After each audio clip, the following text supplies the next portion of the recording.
Olá, Podosfera! Eu sou o professor Adriano Viaro e esse é mais um episódio do Batecast, sempre um oferecimento de Great Job Comunicação que vocês encontram no Instagram ou por greatjobcomunicação.com.br. O meu convidado de hoje, diferentemente dos demais, eu não vou apresentar, eu vou pedir que ele se apresente e da seguinte forma: quem é Maurício Falavinha? Boa noite, professor Viaro. Boa noite a todos. Maurício Falavinha, conhecido no Twitter como @malfalavinha. Eu sou atualmente colunista do Recontaí, né? É um site que cuida de explicar notícias, principalmente de política econômica, de uma maneira afável para qualquer interlocutor. eh, Dirigido hoje pelo Sérgio Mendonça. E eu sou colunista ali. Eu trabalhei como redator, eu trabalhei como jornalista, eu fui presidente do Sampa.org, que foi uma ONG importante na área de inclusão digital e educação popular, educação social, como queiram. Trabalhei em diversos lugares do Brasil, como ativista de inclusão digital, como coordenador de projetos, como educador. Trabalhei na prefeitura de São Paulo, de Osasco, aí no Rio Grande do Sul, toda a região sul. E hoje estou trabalhando basicamente escrevendo e volta e meia falando um pouquinho também na web, aproveitando o único recurso ainda acessível para a gente conseguir ter alguma voz, né? Maravilha, maravilha, meu amigo. A primeira pergunta que eu queria te fazer, porque é uma curiosidade, e eu tenho feito essa pergunta para vários entrevistados. Eu fiz, por exemplo, para a deputada Fernanda Melchiona, que fez aqui um episódio comigo. Eu fiz para o vereador de Porto Alegre do Partido dos Trabalhadores, o Leonel Hadi, policial civil, que é vereador. E eu vou fazer a mesma pergunta para ti. A nossa democracia, ela corre risco? Olha, professor, em primeiro lugar, a fragilidade dela é evidente, né? Nós tivemos aí quanto tempo? Entre 46 e 64, depois entre 85 ainda com sem eleição, 89 e agora 2014, né? 2015. O golpe foi em 2016, né? Isto. 2016. Ah, ou seja, a própria temporalidade mostra o quão frágil é essa democracia, né? Nesse período citado, tivemos um suicídio, um golpe de Estado, depois dois impeachments, e algo que, para mim, o segundo, no caso, não passou de um golpe com jurídico, midiático, com o STF, com tudo, com toda a mídia. Nós temos instituições frágeis, nós nunca enfrentamos, eu acho que é o maior risco que nós sempre enfrentamos para sustentar a nossa democracia, a gente nunca bateu de frente com o autoritarismo histórico, com a arbitrariedade de alguns grupos de poder, a própria situação militar. O Brasil talvez seja o único país onde nada foi feito em relação ao golpe militar, aos responsáveis por prisões, torturas, mortes. Eu acho que mostra bem isso. Nós temos essa tradição de acomodar ao invés de ir às últimas consequências com todos os resquícios autoritários que nós tivemos nesse período. E aí eu te faço uma outra pergunta que pode parecer uma digressão em relação à primeira, mas eu tenho certeza que ela tem conexão com tudo isso que a gente está vivendo, com todo o cenário. O que que te parece os movimentos de uma terceira via? E antes que tu responda, eu não quero aqui dar a minha opinião, porque o que menos importa nesse programa é a minha opinião, mas sim a opinião do entrevistado. Mas eu queria te colocar assim: a terceira via, quando ela se apresenta como uma opção democrática contra dois extremos, porque ela coloca a nossa esquerda sobretudo petista, como um extremo, algo que a gente sabe que não é, mas quando ela se apresenta como, então, a democracia contra dois extremos, ela não seria também um risco nosso ou uma possibilidade até de algum outsider ou desse campo de uma democracia de centro muito faceirinha para surfar na onda do antipetista e daquele que se frustrou com o Bolsonaro? Parênteses, não sei como que alguém pode se frustrar, porque para se frustrar tu tem que ser surpreendido. E essa Exatamente. surpresa ela é absurda, absurda. Fala um pouco, pega tudo isso que eu falei, coloca num pacote, num liquidificador e a pauta a partir de agora é terceira via no Brasil. Vamos lá, professor. Em primeiro lugar, só comentando essa questão da surpresa. O Bolsonaro, talvez. eh, eu brinco que nós tivemos dois candidatos muito sinceros e competentes em anunciar o que viria. O Lula prometeu 20 milhões de empregos, 3 refeições por dia, e cumpriu. O Uhum. Bolsonaro, tudo que ele está fazendo, ele prometeu também, né? Ele ainda está um pouquinho fraco, falta metralhar mais gente, mas de qualquer maneira, ele prometeu, ele sempre mostrou ao que veio, ele sempre anunciou o que viria, e então não dá para se surpreender com o Bolsonaro. A terceira via. Bom, primeiro, qualquer via seria democrática, né? O grande problema é essa apresentação como se houvesse dois extremos. Há um extremo realmente. Nós temos aí por um lado, politicamente, administrativamente, nós temos um extremo e vontades, vamos dizer, de ultradireita, que nem sempre acabam se concretizando, porque o ápice desse governo mesmo, a parte dele que é programática e está funcionando, é o desmantelamento do Estado e o privatismo, vamos dizer assim. E essa política econômica não é propriamente do Bolsonaro, é uma já conhecida, ela tem muito da marca do PSDB que nós assistimos durante os anos do Fernando Henrique, e essa parte funciona e também não pode ser considerada de extrema-direita por ser neoliberal. Ah, Na verdade, ela se aliou à extrema-direita para alcançar o governo e alcançar o poder. E no caso do PT, como você mesmo falou, está longe, mas está longe de ser um partido de extrema esquerda. Aliás, nós nem temos no Brasil um partido de extrema esquerda, ou pelo menos um programa de um partido ou militância e demandas em pautas organizadas, políticas, que sejam de extrema esquerda.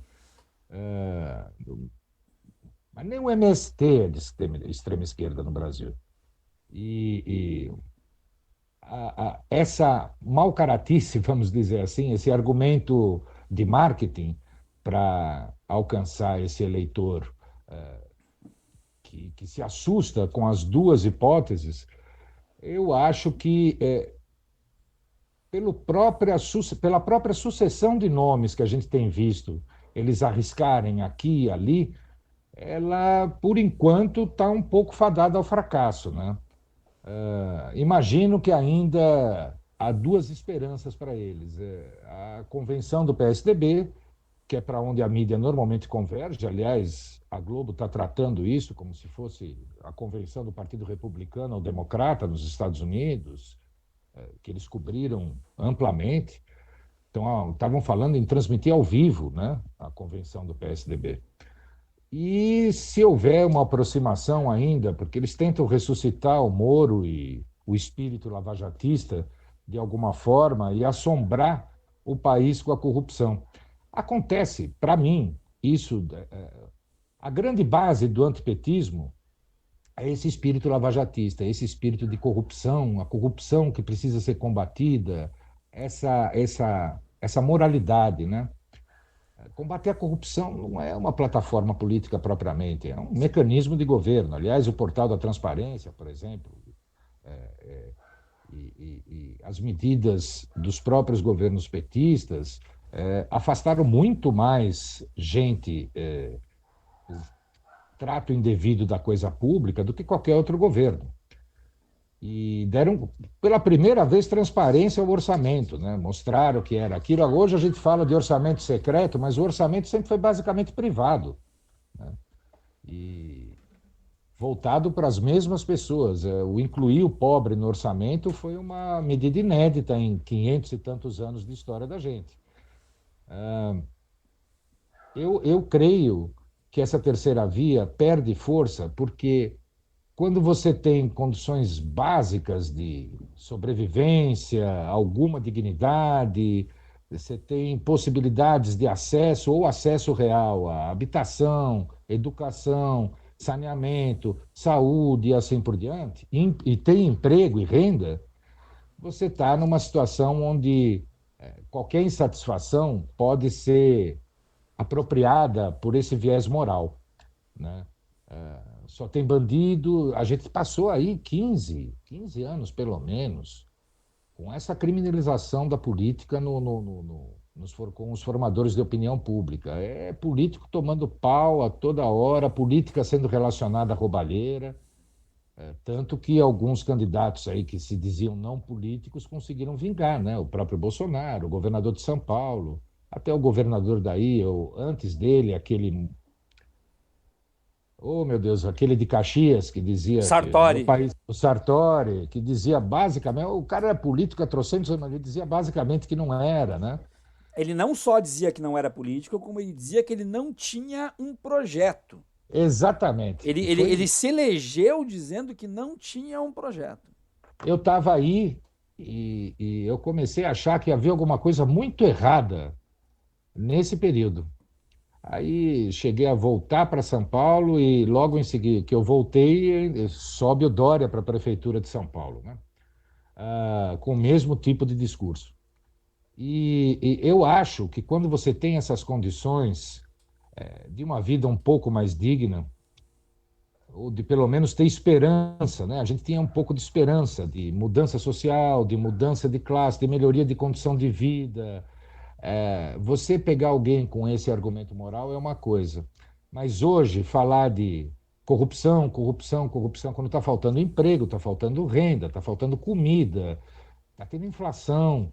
ah, ah, Entre todos os outros problemas, eu acho muito difícil vingar dessa forma. Acho que a próxima tentativa, e vai ser a última, vai ser algo como uma união entre o PSDB e eu não sei se o Moro tem, vamos falar claramente, bago para tentar concorrer agora, ou se alguém tem para lançá-lo, porque há uma disputa evidente, há uma vingança evidente em curso, inclusive do STF, e eu acho que ele vai acabar optando por ficar mais na moita ou até no estrangeiro.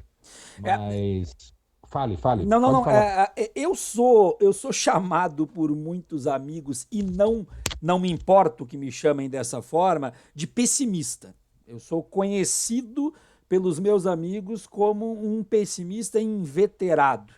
Inclusive, na bio do meu Twitter, entre as muitas definições, está lá Schopenhaueriano do samba, que foi um amigo meu, o Nietzsche for Speed, que é o Renato, que é um doutorando em educação que estuda Nietzsche, que me definiu como Schopenhaueriano do samba. Schopenhaueriano pelo meu pessimismo e do samba pelo meu portelismo, né? Porque Aham. eu sou um gaúcho portelense de coração, tenho a águia da Portela no braço e tudo mais. Mas enfim, isso é outra questão. O meu pessimismo, ele também se caracteriza pelo fato de que eu não me surpreendo nem um pouco que a gente tenha entre 15 a 20% de extremistas de direita ou até de fascistas na população brasileira. Isso para algumas pessoas choca e para mim isso não surpreende em nada. Eu até, Para mim costumo, também não. eu até costumo dizer para algumas pessoas assim, eu não sei em que ambiente que vocês andam, porque eu escuto o conservador extremista em todos os espaços que eu vou, todos. E agora eles têm ressonância na rede, mas eles já Sim. estavam na fila do açougue, na fila do pão, no almoço de domingo, dentro do vagão de trem e tudo mais. Aí o que eu quero te perguntar é o seguinte: esse percentual que nós temos de fascistas. E eu não tenho nenhum tipo de constrangimento de definir dessa forma, de fascistas. Eu também Sabe, não, tá? eu falo assim É, também. esse percentual de fascistas que nós temos no país, eles, e aí é uma dúvida que eu tenho perguntado para outras pessoas e que eu vou perguntar para ti também. Eles elegem os candidatos deles por pauta política, por pauta moral ou por pauta política e moral? Porque me parece que é só por pauta moral, me parece que não tem a pauta política aí, e eu queria te ouvir. Olha, quando a gente está, como você falou, a gente escuta eles nas ruas direto e em todos os ambientes e classes. É isso que é mais assustador. Ah, mas eu creio que para as pessoas que não tenham um interesse econômico imediato, um interesse bem material imediato de se apropriar da estrutura do Estado e do governo, e a grande maioria dessa porcentagem, a pauta é moral. Mas o que me assusta é quando politicamente você vê pessoas que estariam no centro, se dizem liberais, mas quando chega na hora H, juntam com essa população, esses 20% fascistas. E isso é que me deixa mais assustado. Os agregados, né? Agregados, que são mais do que 20%. E de 15% a 20% são mais. E isso é que me deixa mais assustado, porque eles têm uma história nesse país. Eles têm uma história política, história partidária, e a gente não vê eles hesitarem um minuto sequer antes de. Ante uma experiência bem-sucedida, na qual eles não perderam nada, que foi extremamente republicana dentro do que é a nossa república, que foi lisa em vários aspectos.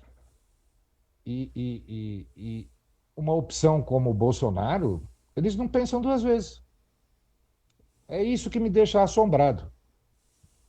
É, aí eu vou te trazer assim uma questão, uma dificuldade que eu tenho muito grande, porque assim, eu sou professor e sou diretor de colégio particular. No colégio que eu dirijo, aqui em São Leopoldo, eu sou professor do colégio também na área de ciências humanas. Eu tenho uma dificuldade muito grande quando eu trato com comunidade escolar e quando eu trato com outras escolas, porque eu também dou formação continuada para professores em escolas da rede pública e privada sobre a questão da consciência negra, em especial Zumbi dos Palmares, que foi a minha dissertação de mestrado e que é a minha pesquisa.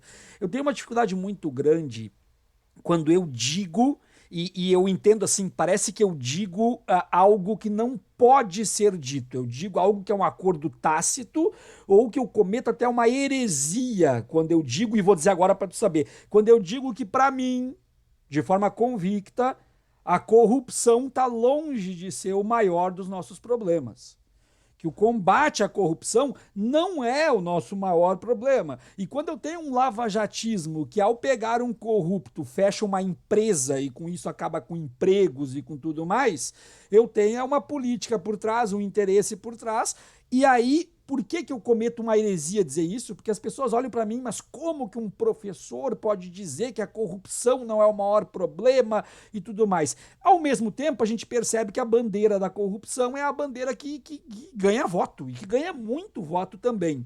Então eu queria te perguntar, meu amigo, eu tô louco de dizer que a corrupção não é o nosso maior problema? Olha, professor, aliás, a sua área é história, não é? Sim, história. A minha também. Eu sou formado só em história, não me formei em outra É, eu sou, faculdade. eu sou Sou formado, eu bastante. sou formado em história, eu tenho especialização em ciências políticas e sociologia, tenho especialização em história do negro no Brasil e o meu mestrado foi em história da escravidão com Zumbi dos Palmares e Palmares como a dissertação. Eu já tinha imaginado. Eu sou massacrado pelo mesmo motivo. Se você está louco, eu também estou, porque, primeiro, combate à corrupção não é uma política pública, é uma medida administrativa. É, a pauta é absolutamente imoral. É um problema global, não é um problema só nosso. Ela não é um problema público, é também um problema privado. Aliás, parece que o mundo privado nem entra nessas histórias de corrupção, quando na verdade ele está sempre participando. Quem vive só no setor privado sabe o quanto de corrupção ocorre, é, e não só em relação com o poder público. É algo absolutamente surreal, porque não é um empobrecimento do debate político que me deixa espantado. A corrupção é um tema a mais, é um tema administrativo, é um tema de como reprimir, como criar mecanismos para você combater, e de repente virou a pauta com aquele caninho do Jornal Nacional de óleo jorrando dinheiro que não sai da cabeça das pessoas. Inclusive, eu costumo, quando as pessoas dizem que as fake news, o WhatsApp, as palavras do pastor, do gabinete do ódio, eleger o Bolsonaro, eu desafio qualquer um a sair perguntando para as pessoas que votaram no Bolsonaro e não votam no PT qual o motivo. E eles vão falar desde apartamento no Morumbi, que se falava nos anos 80 que o Lula tinha, até sítio em Atibaia. Uhum. Então, a questão das fake news, em primeiro lugar, a questão da mentira, que eu odeio também essa expressão. Nos Estados Unidos se usou pouco fake news, e já está se usando lies faz tempo, e aqui continua fake news, parece que qualquer expressão gringa vira uma febre. A questão da mentira, da construção de um teatro despolitizado, onde a Lava Jato ascendeu e se firmou, e essa luta anticorrupção foi marcada no PT e no Lula. Isso se deu muito mais na grande mídia. Foi o grande papel da grande mídia, desde o golpe até agora, até a eleição do Bolsonaro e esse terror que nós estamos vivendo. Eu sinceramente, eu já brinquei que eu acho que nós temos de fazer um marketing reverso. Eu brinco com isso faz tempo, mas eu estou começando a achar que é uma coisa séria. Um marketing reverso. A gente tem que dizer que corrupção é bom. Uhum. Só na corrupção a gente se desenvolve, cresce, tem redistribuição de renda. Tem que começar a falar isso, porque não é possível mais pautar todo o debate político em cima dessa corrupção. Fora do que, enquanto durou aquele processo do impeachment, mais a prisão do Lula, toda a fala de esquerda, do PT, vamos deixar assim bem claro, ela era submissa à mídia. Não, nós erramos em algumas coisas.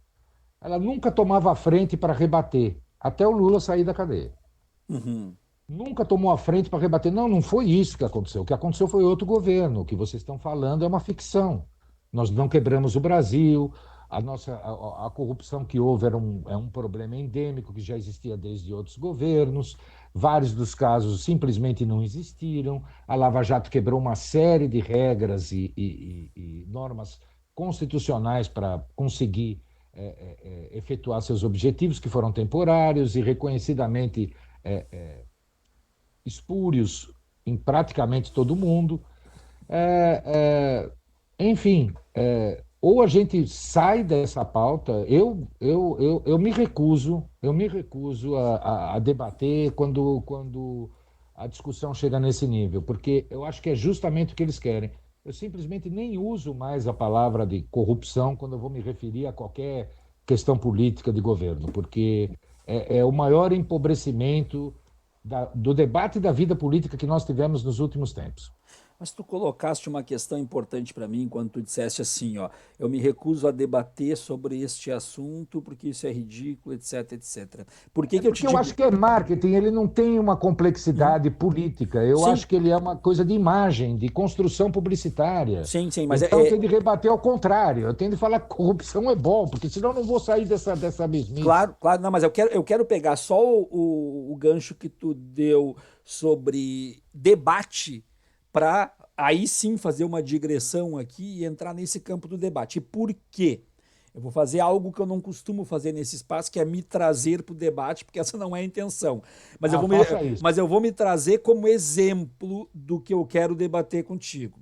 Eu, em novembro do ano passado, novembro, acho que foi novembro do passado, eu recebi porrada até por dentro dos olhos no Twitter. Algumas pessoas deixaram de me seguir por uma questão. Eu aceitei e fui na Jovem Pan debater com o MBL. Tá? E fui lá e debati com o Fernando Holliday sobre Zumbi dos Palmares. Eu Tá? assisti. E o Kim Kataguiri estava na mediação e tudo mais. Aí eu tomei porrada porque. E eu quero que tu seja sincero, a gente não tá aqui para concordar um com o outro. Longe disso. Eu tomei porrada porque me disseram assim: nós temos que debater com eles, mas não é em todos os espaços. Na Jovem Pan tu não tinha que ter ido. E eu falei: olha, eu vou ir porque se não for lá, eu não vou conseguir debater com essa gente em lugar nenhum. Eu quero que tu me julgue agora, meu amigo. Vou julgar, vou julgar.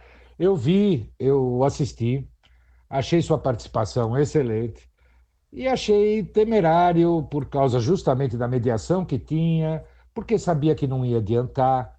Ah, é, é, é, eu acho que é papel de todas as emissoras chamar alguém para um debate assim.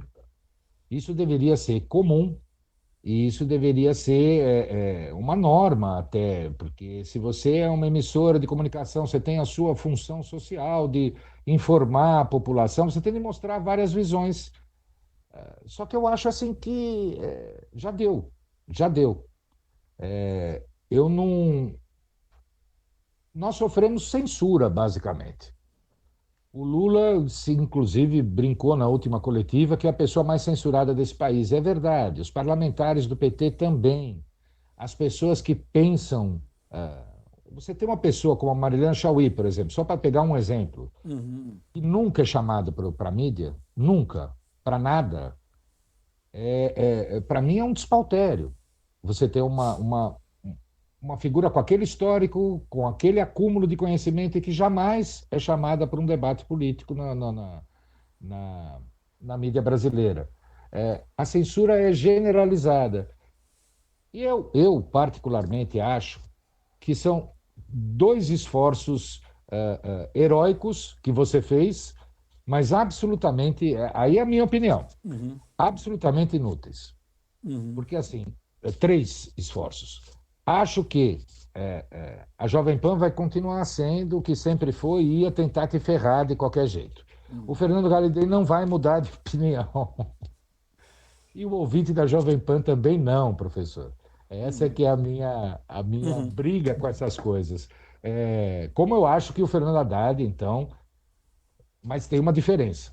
O Fernando Haddad jamais poderia ter ido no Mainardi dar uma entrevista ou participado daquele flow lá com Uhum. aquele rapaz com nome de bicicleta, porque a gente Uhum. sabe que vai acontecer antes. Mas aí tem uma diferença muito grande. Eu acho que a sua função como intelectual e como professor é realmente explanar, debater, discutir por outras coisas em pauta. Então eu admiro muito isso. Por outro lado, eu acho que realmente o espaço está errado, o interlocutor também. Então tu não aceitaria o convite? Não, não, não aceito. Já deixei de aceitar alguns bem mais, vamos dizer assim, centristas do que da Jovem Pan. Uhum. Uhum. Deixei de aceitar porque, embora, por exemplo, eu entrevistei recentemente aí numa live que eu fazia, eu entrevistei o Aldo Rebelo. E Uhum. tá numa. Eu tenho evitado qualquer tipo de antipetismo, mas eu achei importantíssimo por causa da posição dele sobre ah, ah, como algumas pautas de fundo identitário, como essa história de sequestro da história, de quebrar monumento, explodir monumento, deveria ser abordado, e a visão que ele tinha era bem diferente do restante da esquerda, e eu achei legal levar ele para lá e batemos um papo de 1 hora e meia, foi muito legal, e eu não tenho grandes problemas com isso. Eu acho que o jornalista que eu mais gosto de ler e ouvir na web está longe de ser uma figura de esquerda, o PT, que é o Nassif.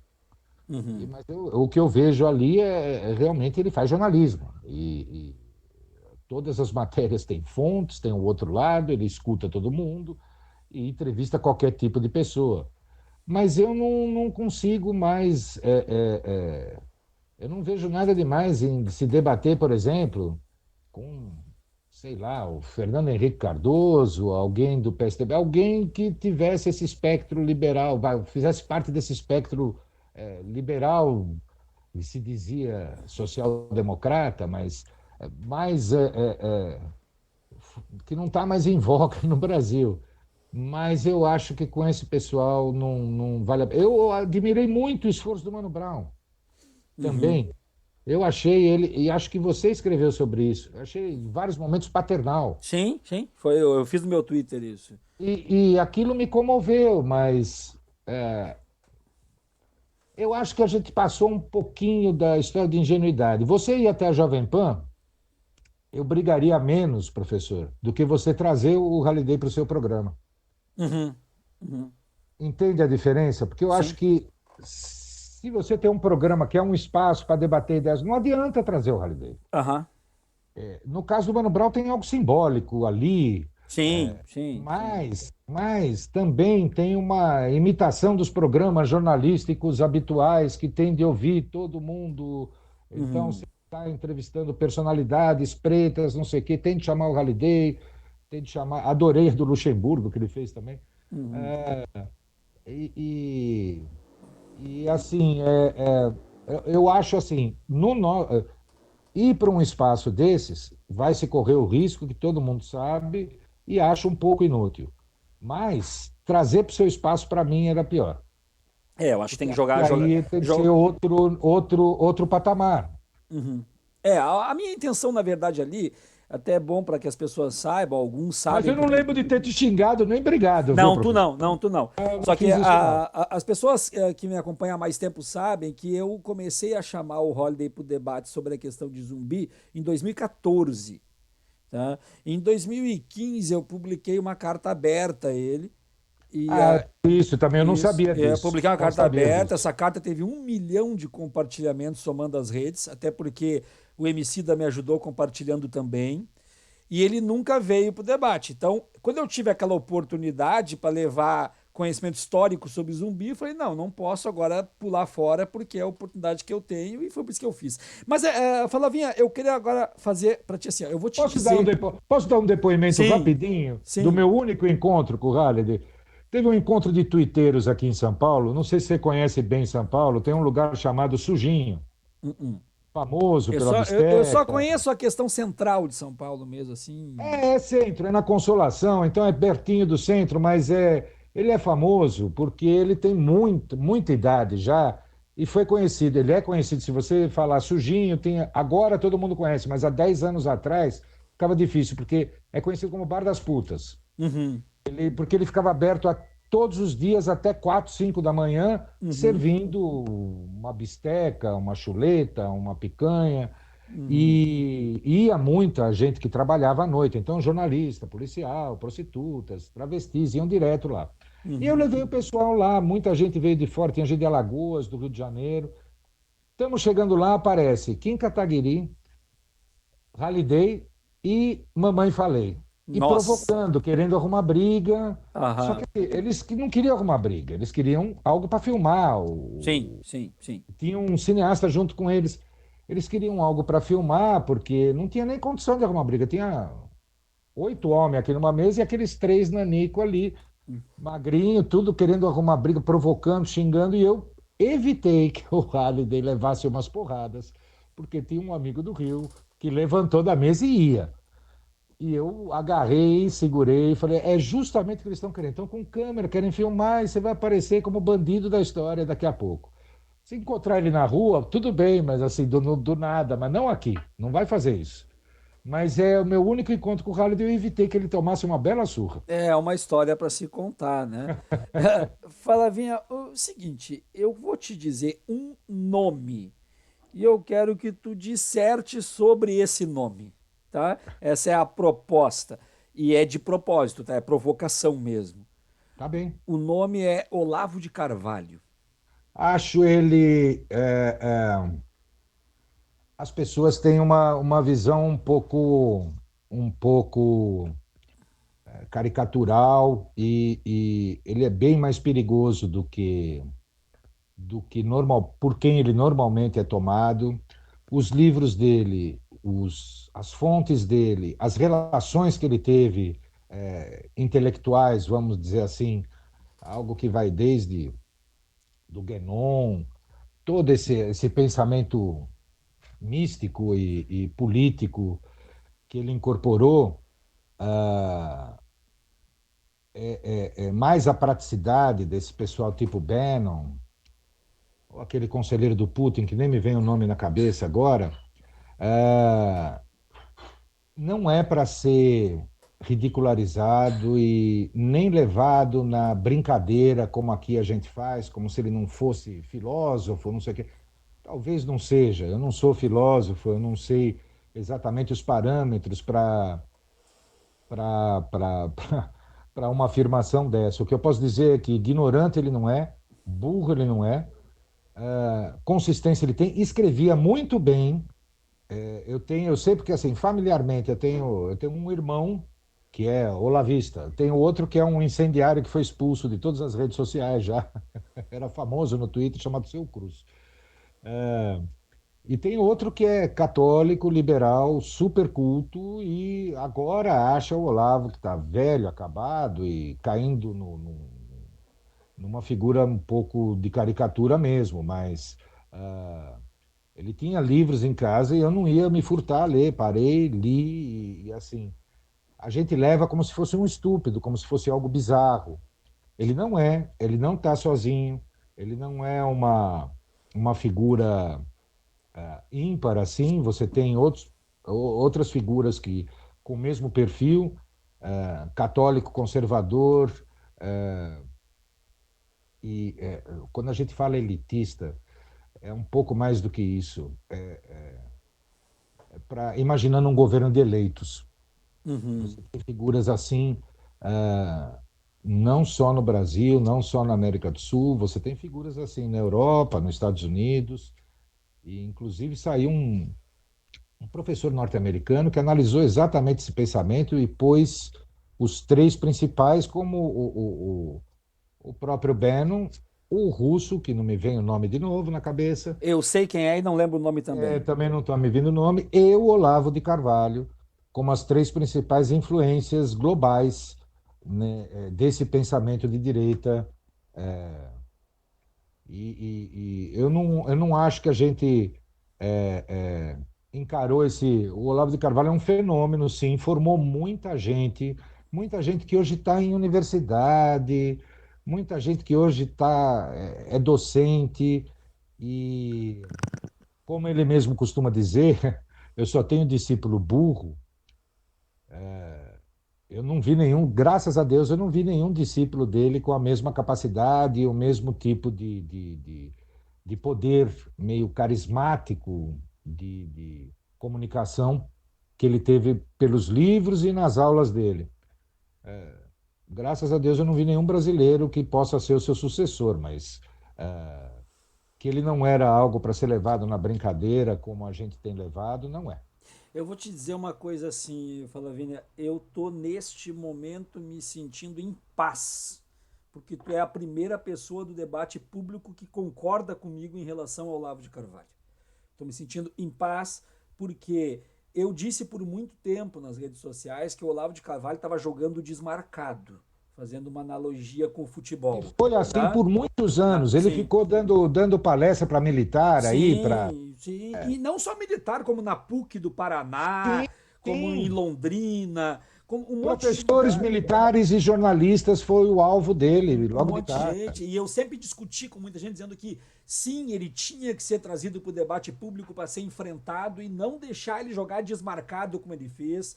Falavinha, Exatamente. eu li livros dele, eu li apostilas dele, eu assisti aulas do curso de filosofia dele, porque eu tenho para mim que eu não posso atacar quem eu não conheço. Eu fiz exatamente Tá? tudo isso. Tá? Eu assisti aulas do COF e quando eu assisti aulas do COF, Flavinha, eu me preocupei com o que eu estava vendo. E eu me preocupei muito com o que eu estava vendo, com a retórica, com o embasamento, inclusive. Tudo isso eu me preocupei. E te digo mais uma coisa ainda. Tu falou assim que tu não sabe se dá para definir como filósofo ou não. Eu defino ele como um pensador. Ele Eu não, também tá? acho. Eu Ele é um, também acho um livre pensador, ele não tem formação. exatamente, ele é um É pensador. exatamente isso. E te digo mais, a grande maioria das pessoas que faz uma caricatura dele não teriam condições de debater com ele. Exatamente. Não teriam condições de debater com ele. Então criam isso aí. E ele jogou desmarcado, e inclusive em muitas aulas dele, ele defendia que fizessem isso com ele. Deixa eles me ridicularizar, deixa eles fazer isso, deixa que deve estar tudo tranquilo e eu vou formando vocês aqui e tudo mais. Então, eu E tô. hoje ele tem gente no judiciário, na mídia, Claro, nos exatamente. militares, nas universidades e assim por diante. Então eu fico em paz por ter ouvido isso aí. Agora, também estou em paz porque teve amigos meus que depois de muito tempo chegaram para mim e disseram que eu estava com a razão sobre o Olavo. Só que, infelizmente, só disseram isso depois que tudo veio água abaixo. Depois que Eu- tudo ruiu, depois que o fruto dele germinou. Depois que veio tudo isso aí, aí não adianta. O jogador que joga desmarcado, tu não pode admitir depois que ele fez o gol. Aí não adianta. Aí ele já sim, fez o gol. E foi sim, isso que sim. fizeram. Bom, eu te falei então de Olavo de Carvalho. Agora eu vou te falar outro nome, e são só dois nomes, tá? Pra gente voltar pro ritmo da entrevista. O segundo Tá. nome agora, tá? É um nome um pouco mais polêmico no que diz respeito à direita e esquerda, e sobretudo naquele movimento de voltar atrás em convicções. E eu quero te ouvir, Reinaldo Azevedo. Tá bem. Só mais uma coisinha antes do Olavo de Carvalho, que eu sempre falo, e sobre a turma dele do entorno. A esquerda parou de ler Gramsci. Eles leram. Ele leu e ele Eles leram. E usa, instituiu, ele ele usa. fez Gramsci às avessas. Ele criou o Exatamente. contrário É, De Gramsci. Ele fez isso eles leram. e ele construiu apostilas no curso dele a partir de Gramsci. Aham. A partir de Gramsci. Ele falou: vamos fazer o que Gramsci propôs, só que do nosso jeito. Do nosso jeito, para o nosso lado. Exatamente. Exatamente isso. Reinaldo Azevedo, vamos lá. Olha, eu vou Lembrando, antes falar. de começar, lembrando, o Reinaldo Azevedo, uma das coisas mais, vamos dizer assim, relevantes no movimento de voltar atrás em convicções foi quando ele admitiu que ele estava errado em relação às cotas raciais, por exemplo. Ele veio Sim, publicamente e admitiu que ele estava errado. Mas eu quero te ouvir, vamos lá. vamos lá. Olha, ele me parece, em vários aspectos, uma figura. Eu acho que assim, o Lula, a entrevista que ele fez com o Lula, Uhum. o Lula fez uma piada com ele que passou desapercebida, tal, porque o Reinaldo foi da Libelu, era trotskista, tal, não Sim. sei o que. E ele brincou com o Lula. O senhor sabe que, né, que muitos trotskistas acabaram indo para o espectro liberal, para a direita, não sei o que. Até para um trotskista você exagerou um pouco durante o. E assim. ah, É o problema. Sabe qual é o meu problema para te responder, professor? Eu sei de algumas particularidades das guinadas, pelo menos da primeira guinada à direita dele. E não dá para falar publicamente, mas vamos dizer assim: me parece uma pessoa um pouco temperamental, além de muito inteligente, culta, escrever muito bem e ter uma pena própria para comunicação política. Ele Uhum. consegue mobilizar um extrato de classe média letrado, que lê jornais, revistas, se preocupa em ter uma opinião sobre os assuntos, ele consegue cativar e falar coisas de uma maneira muito simples e que alcança bem as pessoas. E ele é assim escrevendo e é assim falando. Acho que é até mais escrevendo. Hoje ele fala mais, né? Uhum. Mas ele me parece que tem assim um fundo de vamos reorientar a minha carreira a partir daqui e dali. E Uhum. isso me incomoda um pouco. Ele tem muita capacidade, mas me incomoda um pouco. Ah, eu, particularmente, não esqueço nada do que ele já fez, inclusive o termo petralha, né? Uhum. Mas tem uma coisa que também ficou clara na entrevista que ele fez com o Lula, e aí diz mais a respeito do Lula do que do próprio Reinaldo Azevedo. Eu vi entrevistas do Reinaldo Azevedo com três figurões petistas aí, todos com tem os seus blogs, seus canais no YouTube, e um deles até com bastante influência no partido, em que ele deu um passeio nos três.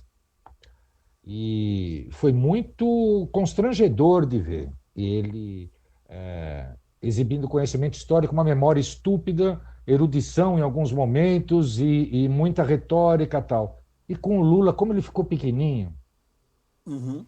e tímido nessa mesma verve dele, como ele ficou tímido, é, por isso que eu digo, eu acho que você tem toda a razão quando você falou do Olavo.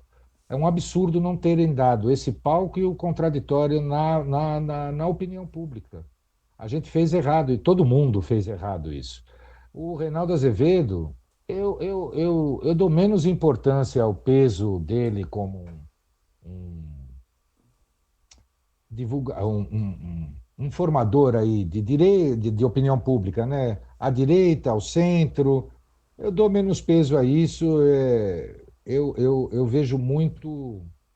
Eu acho um carreirista, para falar a verdade. Eu acho que é uma pessoa que se reorienta conforme a onda. A gente tinha um governo de esquerda, ele, para manter o, o tom crítico dele, de repente ele virou algo, a voz da direita. E quando a direita assumiu o poder, ele virou um republicano, constitucionalista, anti-lavajatista. Acho que a gente pode aí, caso o Lula vença a eleição, esperar mais uma caidinha um pouquinho à direita dele agora. Eu acho que é a maneira como ele construiu a carreira dele. Eu preciso da polêmica, eu sou um excelente polemista, eu preciso da polêmica. Eu não vejo ele com um tamanho tão grande assim, não. Me diz uma coisa, meu amigo, tu acha que. E aí eu tenho as minhas convicções, mas quero ouvir as tuas. Ah, vale, é necessário ou não necessário todo mundo se unir contra um inimigo de todos? Ou existe limite numa união contra um inimigo de todos? Se nós falarmos, por exemplo, sobre Bolsonaro, vale, é necessário todo mundo se unir contra o Bolsonaro ou tem campos que é impossível se unir? Veja bem, quem teria a condição de tirar logo num primeiro turno, ou ter mais condições de vencê-lo no segundo, é justamente um candidato que não vai ter a união de todos no entorno dele. E aí, Uhum, depois, caso se consiga um milagre de passar outro candidato, no lugar, por exemplo, do Bolsonaro, coisa que eu não acredito. Eu não uhum, acredito em duas coisas, eu vou deixar isso para o fim. uhum. Eu não acredito eu acho que de todo o antipetismo, vamos dizer assim, o Bolsonaro é o que vai ter mais voto, se ele concorrer. Ah, então, aí, esse mesmo feitiço da União pode jogar contra o feiticeiro, porque aí nós temos de nos unir para tirar a extrema esquerda do poder. Já começa por aí. Então, esse discurso da União, eu acho até que vale, sim, contra o risco fascista. Mas esse discurso da União, adotado ainda antes de um primeiro turno, ele é muito temeroso para a esquerda por isso. Porque depois pode se voltar exatamente contra nós se caso um outro candidato que não seja o Bolsonaro passe. Aí vai valer tudo contra a extrema esquerda, segundo a opinião pública. Então, eu acho que é preciso ter cuidado. Eu acho que esse tipo de união de todos, ela tem de ficar no caso de quem é pró a candidatura Lula, ela tem de ficar subentendida, ela tem de deixar claro que aquilo é o que você recusa mais do que qualquer outra coisa, mas essa parte de união de nomes, partidos, ideias, eu acho que tem de ficar, tem de se esperar um segundo turno para começar a se apelar para isso. Mas num segundo turno, eu acho que não tem a menor dúvida de que se vai um Bolsonaro contra outro que não seja da esquerda, eu não consigo imaginar um outro que eu não votaria ou que eu não apoiaria. Por exemplo. Eu também não, sem dúvida nenhuma. A menos que fosse um Mourão da vida, aí eu Não, não mas sei. mas num quadro assim, num cenário Não, um cenário muito ruim para nós, por exemplo, de um Dória e Bolsonaro, eu vou votar no Dória. Aí fazer o quê? Né? Apertar o nariz e ter de ir. Mas eu quero te fazer uma pergunta, se eu puder inverter o papel um Vamos pouquinho. lá, vamos lá. Você imagina o Bolsonaro concorrendo a uma eleição que ele pode perder? Não, Nem não, eu. não, não, até porque existe não só o desejo de poder, como existe a necessidade de manutenção de uma proteção política, vamos dizer assim. Exatamente. Eu acho que se ele não puder vencer para presidente, ele é capaz de se lançar deputado federal de novo. Eu também acho, e aí tem até a questão de ter imunidade e tudo mais Exatamente, que ele vai exatamente. precisar, tal. E deputado federal, eu não tenho a dúvida que ele se elege. Ah, eu também não, tá louco, eu não tenho a menor dúvida disso. Mas é por isso que eu tenho sérias dúvidas se ele vai ser o candidato da direita. Eu não sei Eu, nem se ele eu vai conseguir partido, nem se isso eu sei. exatamente, nem partido ele tem atualmente. É, é. Eu estou imaginando isso, eu escrevi brincando em tom profético, aí vocês podem brincar comigo, mas a civilização voltou. A próxima eleição é PT versus PSDB. Eu Uhum. imagino, sei lá qual vai ser a candidatura, imagino que a do Dória, talvez com um nome que tem alguma ligação com a Lava Jato como vice, mas eu imagino que esse vai ser, se tiver segundo turno, esse que vai ser o nosso segundo turno. É. Meu amigo, uma pergunta que eu te faço assim, ó. Eu vou começar fazendo um rodeio aqui cultural e depois eu chego na minha pergunta, tá? Existe sempre aquela questão polêmica de assim, eu gosto de uma banda de rock, mas aí eu descubro que os membros dessa banda de rock são fascistas.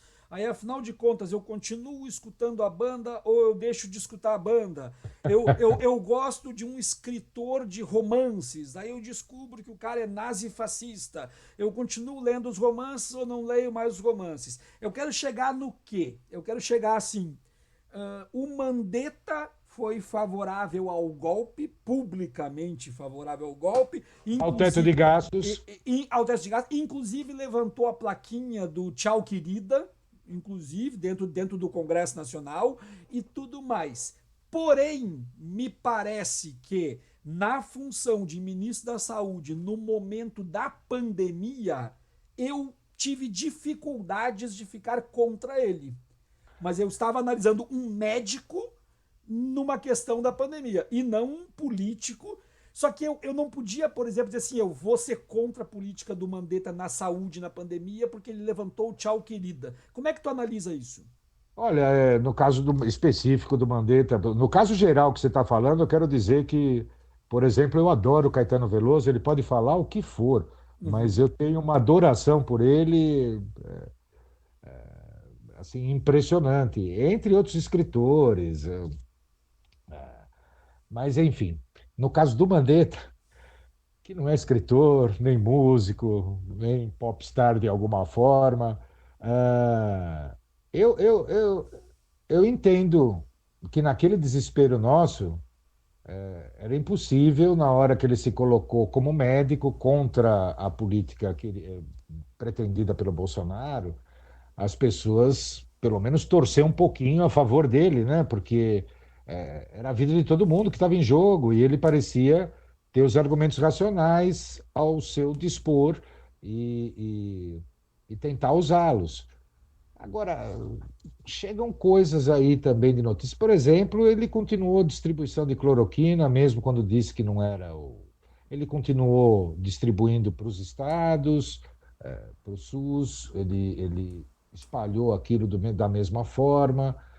Eu não teria essa confiabilidade toda que a gestão dele foi algo diferente. Nesse aspecto, eu até prefiro um pouquinho o Taishi, porque pelo menos ele espirrou logo. Sim, Eu não sim. acredito que alguém entre no meio da lama e possa ser um pouco diferente daquele pessoal que está chafurdando. É que Então, aí. eu não Sim. consigo imaginar isso. Sim, é que aí entra o meu aspecto pessimista, né? Como é que eu começo, como é que eu costumo administrar isso? Eu penso assim: o governo é fascista, nós estamos no inferno, eu não tenho como esperar que eu tenha alguém do meu lado comandando a saúde. Eu vou ter que abraçar o menos ruim em nome da saúde e das vidas, porque eu não tenho como pessimista, fala Lavínia, eu não tenho expectativa. além de um sim, Mandetta naquele momento, entendeu? Eu não, sim, sim. eu não tenho Mas expectativa. lembrando que a gente teve um pouco dessa expectativa com o atual ministro, né? Médico também e tal, Sim. que não tinha carreira política. Uhum, Agora, aparentemente, está planejando a sua, né? uhum. Mas, assim, a gente tinha essa expectativa também e se tornou uma pessoa aí que... O ministro da Saúde que pega Covid nos Estados Unidos aí, passeia sem É, máscara não, quando o chefe pede, virou uma coisa patética, né? Eu tinha até a mesma sensação com o Mandetta. Não, pelo menos é alguém racional que vai. uhum, uhum. E foi com o tempo, eu acho que o Mandetta foi, ele viu bem que ele sabia que não ia continuar, né? Sim. Porque então eu acho que mais do que atuar como um médico tal, ele pôs aquela postura pública pensando no próprio futuro também, porque ele é político, ele vai precisar depois concorrer e mostrar o que aconteceu durante a pandemia. Aliás, eu acho que essa marca da pandemia vai ficar em muita gente, né? Quem Uhum. fez o quê nesse período? Onde você estava no verão passado? É verdade. Meu amigo, como a gente está se aproximando do final, porque eu costumo fazer sempre 1 hora e eu tenho tanta coisa para conversar contigo ainda, eu queria propor para ti duas questões, tá? Que vai ser para tu falar mesmo, tá? A primeira questão, assim, eu te diria que eu tenho muita dificuldade em votar nulo. Eu sempre acho que existe um diabo mais feio. Tá? Sempre acho que tem um diabo mais feio. E se eu tiver com dois diabos, eu vou votar no diabo menos feio. Mas se tem uma situação que eu acho que eu votaria nulo, e quando eu digo eu acho, porque a gente tem que ver como é que se desenvolve a campanha, debates, conversas e tudo mais, mas que eu acho que eu votaria nulo é se eu tivesse num segundo turno Bolsonaro concorrendo contra Sérgio Moro. Tá? Então aí eu acho que eu votaria nulo e se eu pudesse ir embora, eu ia embora. Enfim, então essa é a primeira questão. Eu vou te fazer duas questões e quero que tu amarre as duas para a gente encaminhar ao final, tá? Então a primeira, o quadro pior possível Sérgio Moro com Bolsonaro e depois eu quero já que tu complemente o final dizendo quais são as tuas expectativas para 2022. São essas duas questões. Tá. Quanto ao voto nulo, eu, embora na teoria eu sempre acho ele um voto a favor de quem está na frente, né? Eu fiz isso uma vez. Você falou um Sérgio Moro contra Bolsonaro. Aqui teve uma ocasião que foi o Maluf e o Fleury para o Uhum, governo do Estado. E eu não votei, eu acho que eu não fui votar ou votei nulo no segundo turno, uma coisa assim, acho que votei nulo. E todo mundo falando, pô, mas era um malufismo, não sei o quê. Os 111 mortos do Carandiru, porque a minha alegação para não votar no Fleury era a ligação com a Polícia Militar, que sempre foi a maior assassina desse Estado. Com o Maluf, a polícia não teria liberdade para aquilo, porque era outro tipo de ligação, ele não ia gostar de um tumulto desse tipo para ele. Talvez não ocorresse aquilo, apesar de toda a voluntariedade da corporação, da Gloriosa aqui em São Paulo. Ah, mas o Fleury era basicamente um deles. E aquilo eu ainda acho, eu sei que nós passamos por uma pandemia agora, mas aquele massacre do Carandiru, eu ainda acho a coisa mais horrorosa que eu presenciei em vida e que mais me deixou abalado. A natural, como diz o Caetano, o sorriso silencioso diante da chacina era exatamente isso que eu via na rua e eu já tinha certeza que você tinha essa porcentagem de fascistas que você citou no seu programa hoje. E conheci pessoas mais tarde trabalhando em projetos sociais, ali no Capão Redondo, Anja, na periferia sul de São Paulo. Eu conheci, por exemplo, a pessoa que era na verdade, ele tinha Sem Chance do livro do Drauzio, que foi assistente dele, e conheci aqui uma pessoa que ficou famosa, que entrou no IML como morto, naqueles pacotaços que estavam vindo de corpos, e quando foram mexer, ele levantou e falou: não, é o que se fingiu de morto embaixo dos outros corpos, uhum. para sair com vida dali.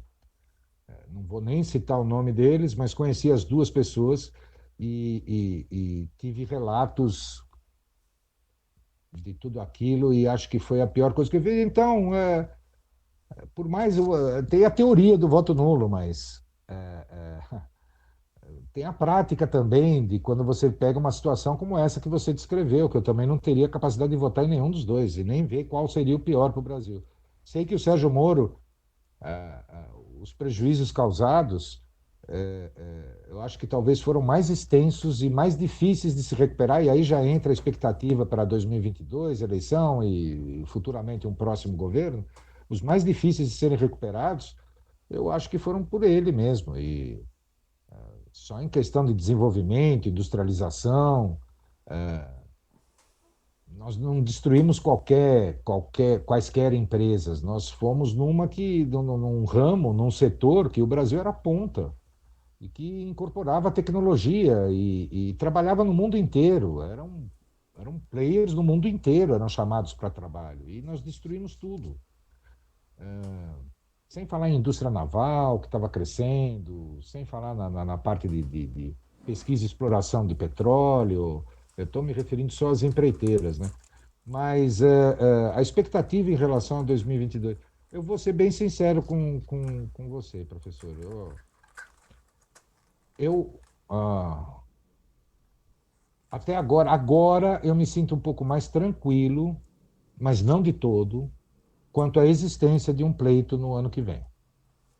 Porque aqui a gente pode esperar de tudo.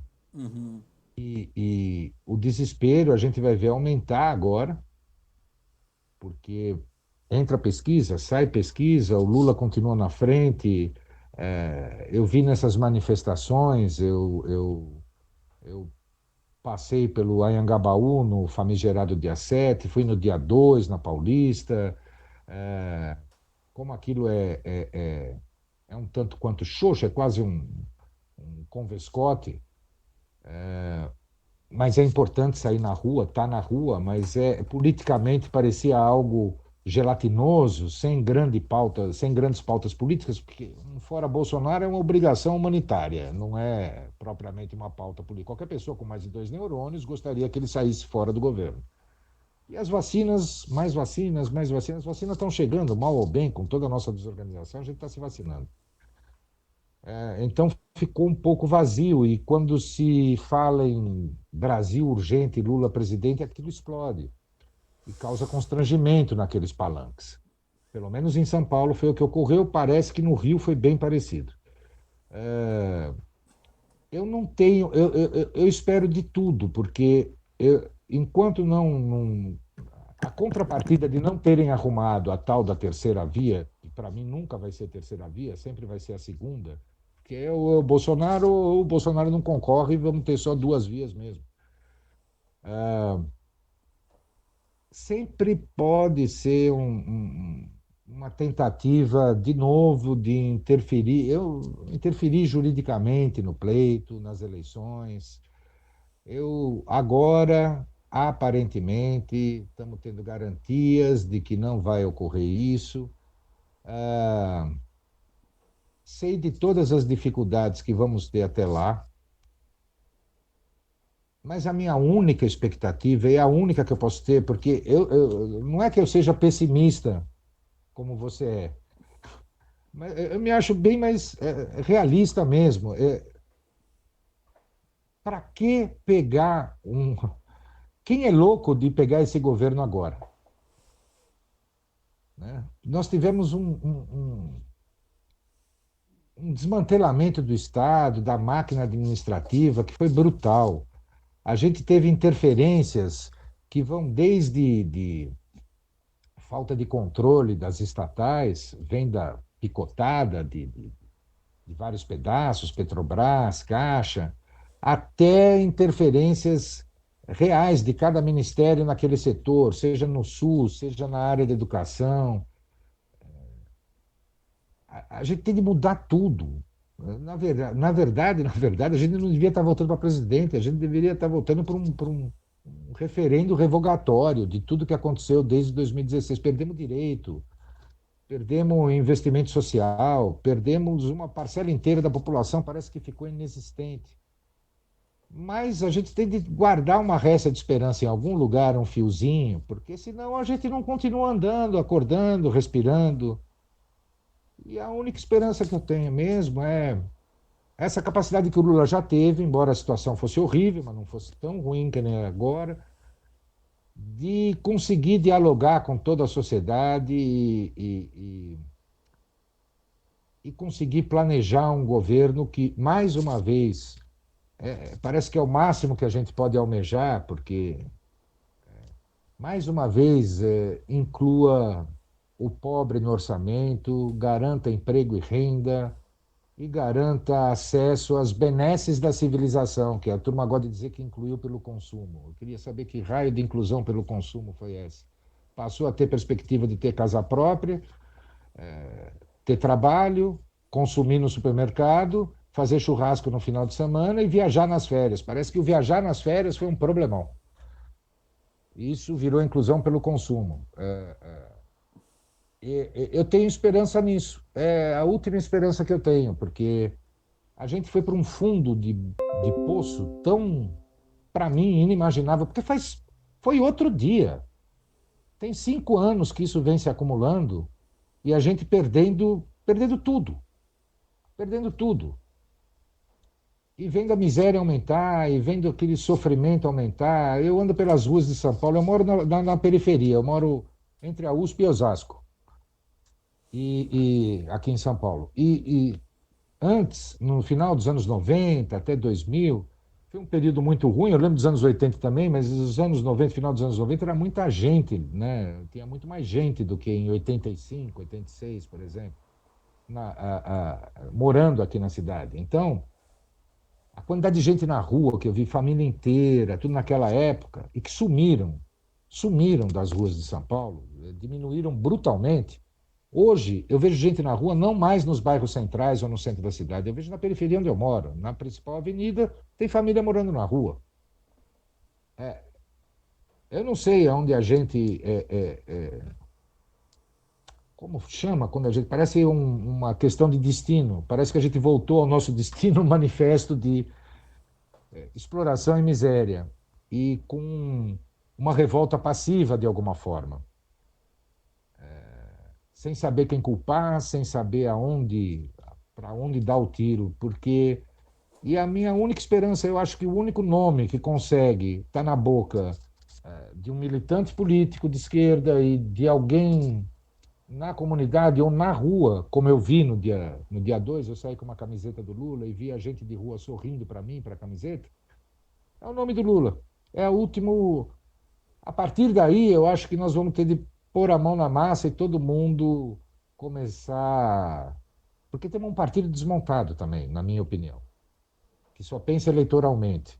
Mas agora é hora de pensar eleitoralmente mesmo e eleger o homem. E essa é a perspectiva que eu tenho, de voltar os canhões para isso. E depois trabalhar para reconstruir tudo, tudo. E tentar garantir um pingo de institucionalidade nesse país, né? Que eu acho que assim começaria com culpar golpistas, militares, juízes, gente da mídia, da indústria, que sempre facilitou esses golpes de Estado, essas transgressões da ordem republicana, e a gente nunca encara isso de frente, nunca culpa diretamente, tudo se ajeita, todo mundo se adapta novamente uns aos outros, como se nada fosse mudar e nada dura 20 anos aqui, em termos democráticos. Meu amigo, foi uma honra e uma satisfação te ter aqui no meu espaço. Obrigado mesmo. Eu falei com Maurício Falavínia, o Mal Falavínia do Twitter. Eu sou o professor Adriano Viaro e esse foi mais um episódio do Batcast. Assinem o Batcast, compartilhem o Batcast, ajudem a fortalecer esse canal. Tchau, tchau.